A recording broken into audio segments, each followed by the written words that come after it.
کہ جن لوگوں کا نام سن کر آنکھیں حیا سے بجھ جانی چاہیے، ہم ان لوگوں کے نام پر ایک دوسرے سے جھگڑے کر رہے ہوتے ہیں، مناظرے کر رہے ہوتے ہیں۔ اس ملک کے اندر بھی، بیرون ملک بھی، بیرون ملک برطانیہ میں حاجی صاحب، وہاں تو صحابہ کے نام پر لوگوں نے تنظیمیں بنائی ہیں، حالانکہ یہ سب حضور کے گلشن میں پھولے ہیں۔ میرا مطالعہ دین یہ ہے، بخاری شریف کے لفظ ہیں،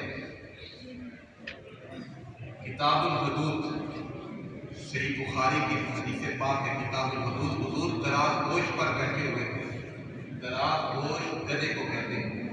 حضور کی 4 سواریاں تھیں، کبھی حضور گھوڑے پر بیٹھتے، کبھی اونٹ پر بیٹھتے، کبھی خچر پر بیٹھتے، کبھی دراز گوش پر بیٹھتے۔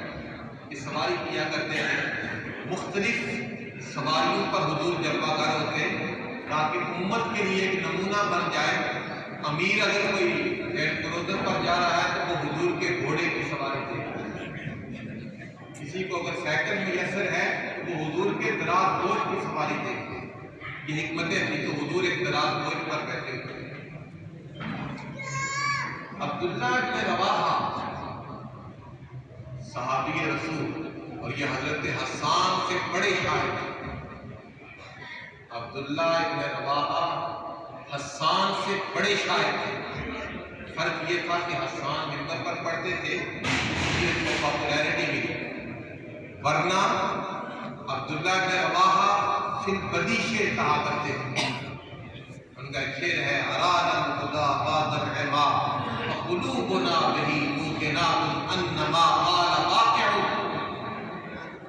حضور کے چہرے کو دیکھ کر کہتے ہیں کہ یہ اتنا حسین چہرہ ہے اور کائنات کی ہر خبر دینے والا چہرہ ہے کہ جو ہو چکا اس کی خبر دیتے ہیں، جو ہونے والا ہے اس کی بھی خبر دیتے ہیں۔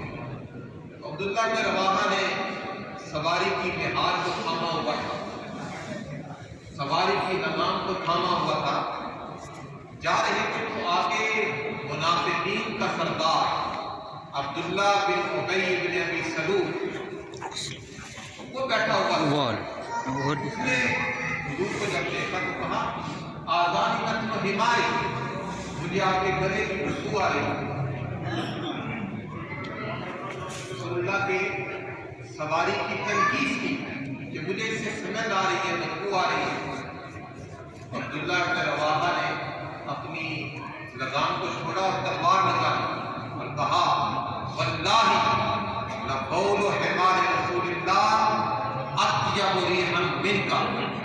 کہا تو رسول اللہ کی سواری کی توہین کرتا ہے، رسول اللہ کی سواری کا پیشاب بھی تجھ سے زیادہ پاکیزہ ہے۔